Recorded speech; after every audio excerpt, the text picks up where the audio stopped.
E agora o nosso assunto tem sido motivo de muita controvérsia entre moradores de condomínio. A gente vai conversar com a Patrícia Pinheiro. A Patrícia, ela é advogada, ela é especialista nesse assunto que a gente vai conversar agora. E vamos saber o seguinte: o que existe, na verdade, né? O que existe de lei, de regra, em relação à manutenção de pets em condomínios?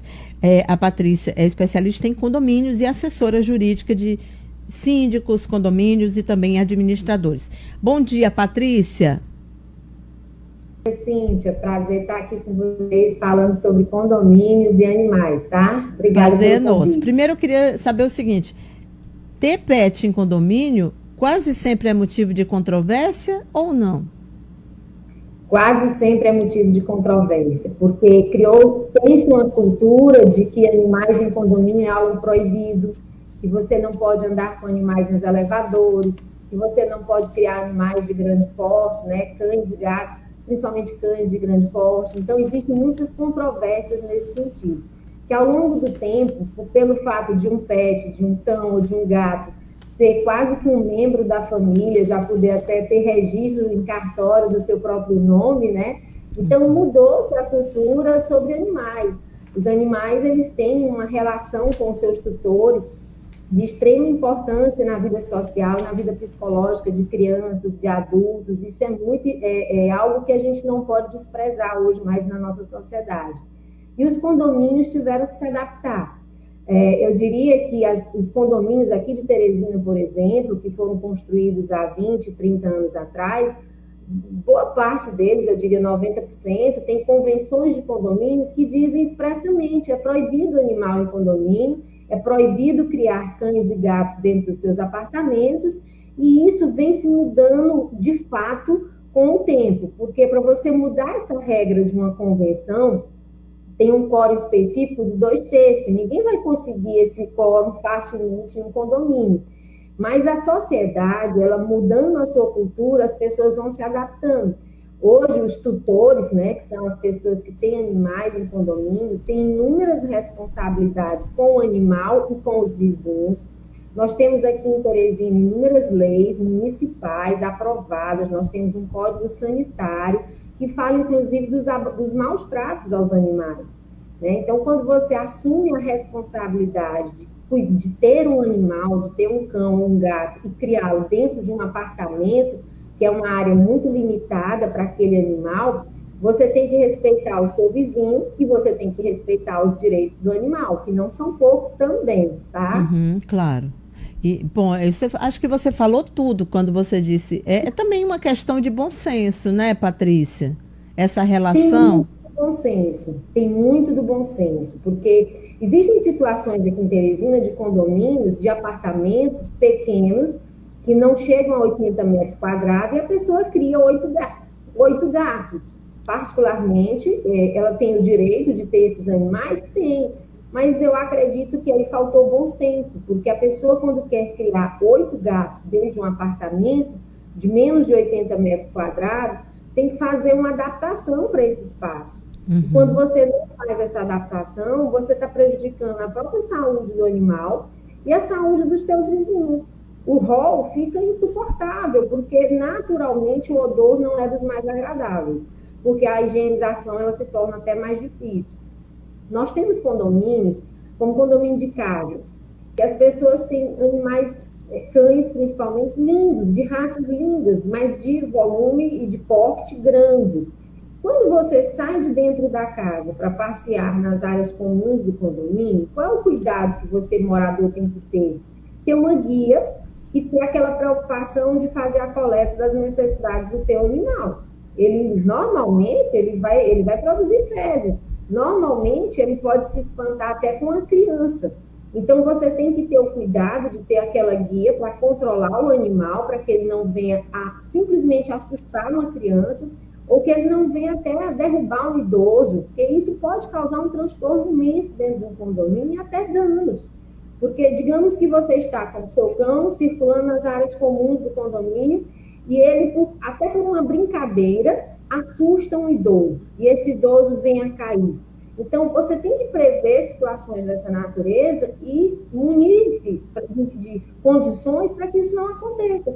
O que a gente percebe, o conflito, o estresse que dá quando você desce para a área comum sem essa preocupação, e aí sim, o teu cão circula livremente pela área comum, atrapalhando o dia a dia de quem não gosta de animal.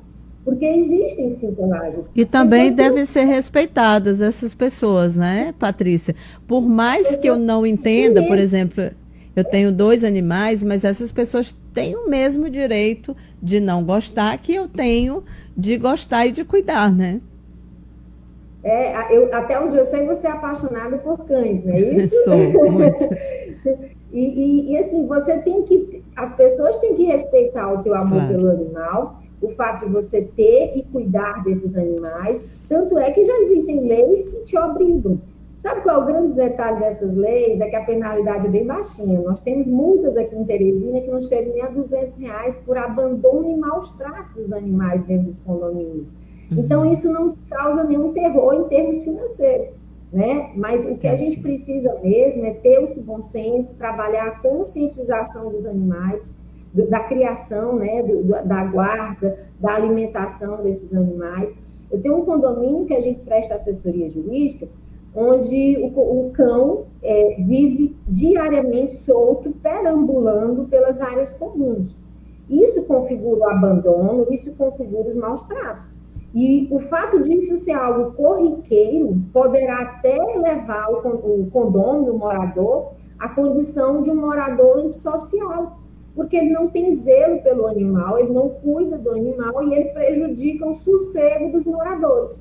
E aí, quando você prejudica o sossego dos moradores, você está se tornando uma pessoa antissocial para viver em condomínio. E a justiça pode afastar você desse convívio. É possível hoje na legislação. Então, assim, pelo que eu entendi, me explica se é isso mesmo. Não existe nenhuma legislação que proíba, mas as convenções, as assembleias que existem anteriormente, né, a esse direito, elas se sobressaem a essa lei. É isso? E é preciso derrubar essa decisão anterior para que você possa criar esse animal. É mais ou menos assim? Seria o inverso, Cíntia, porque o que acontece? Nós temos convenções antigas, retrógradas, que não tem valor jurídico nenhum quando eu tenho uma lei federal que se sobrepõe. Então, se eu tenho uma lei federal que diz, Cíntia, você pode criar animais dentro do seu condomínio, não tem convenção que diga o contrário. Certo. Mas a minha convenção diz, mas o síndico não pode aplicar a norma dessa convenção, porque ela fere direitos que já estão garantidos em leis federais. Então, ele deve abster-se de usar dessas leis, dessas convenções e fazer uso da lei, fazer uso das normas federais que autorizam a criação de animais em condomínios, porque envolvem até princípios, né, direitos mais constitucionais, garantias maiores do que uma simples regra de convenção que foi elaborada, me perdoe a sinceridade, por construtores e engenheiros há anos atrás, que não tinham essa visão social que a gente tem hoje. Entendi. Tá certo, Patrícia. Agradeço aqui as suas dicas. Eu até quero aproveitar para convidar você depois para a gente tratar de um assunto que eu acho que é muito interessante, que devem ter sido os conflitos durante a pandemia, né? Aqueles condôminos que tiveram a doença, o preconceito. Eu acho que daria uma boa entrevista. A gente pode agendar, vou pedir aí para a nossa produtora conversar com você. Diga, Fred. Peixe está relacionado, os aquários estão relacionados com os pets? Os peixes não saem de casa, né? Não, a regra geral são cães e gatos. O fato de você ter um aquário dentro de casa, dentro da normalidade, não tem nenhuma regra que te proíba, não, Efraim, nenhuma, tá? No caso da intervenção dos condomínios, é para as áreas comuns, para aquele tipo de circulação. Eu pensei que os peixinhos já tinham entrado na lista dos pets, porque lá está num debate nos Estados Unidos sobre eutanásia em relação a eles. Tá bom, Efraim. A discussão ela vai mais para as cobras, porque as cobras elas podem sair do seu apartamento e circular até as áreas comuns e causar um verdadeiro pânico dentro do condomínio. Já tem essa discussão aqui em Teresina? Hã? Já existe essa discussão aqui em Teresina? Existe a nível de São Paulo. Uma cobra apareceu dentro de um apartamento de uma pessoa dentro do guarda-roupa. E foi uma surpresa, porque a cobra era criada por um morador dentro de um apartamento e fugiu. E foi encontrada em outro apartamento dentro do guarda-roupa. Aí foi uma confusão.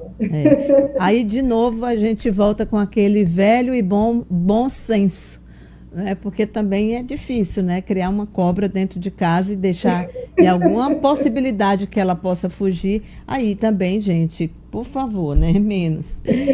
Obrigada, querida. Só uma ressalva, gente. Dia 30 de outubro agora acaba a vigência da lei federal que foi aprovada na pandemia, que autoriza os condomínios fazerem assembleias virtuais. Então, é um momento ímpar para os condomínios, que é como se a gente voltasse ao passado, a partir do dia 1º de novembro, tá?